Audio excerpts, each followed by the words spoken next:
When I see Jesus in the Garden of Gethsemane, which is actually an olive grove, a couple of images come to mind. Number one, I see him sweating blood, which is symbolic of an olive being pressed and its oil being extracted. Number two, I see him being ministered to by an angel. Number three, I see him being betrayed by Judas. I see Peter slicing off Malchus's ear. I see Jesus healing Malchus's ear.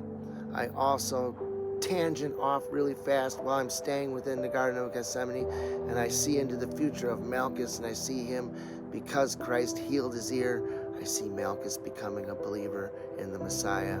Matthew 11:15, he who has ears to hear, let him hear. Now back to the Garden of Gethsemane. The Garden of Gethsemane is an olive tree grove. That's the kind of garden it is. And Israel is represented by the olive tree. So each olive tree in the grove, to me, represents a family in Israel. And all the olives on the trees are all the individual souls, all the individual family members of the family that represents that tree that's in Israel growing in the Garden of Gethsemane. Now here's what I see. I see Christ praying and interceding for all these olive trees before he goes to the cross and pays the ultimate price.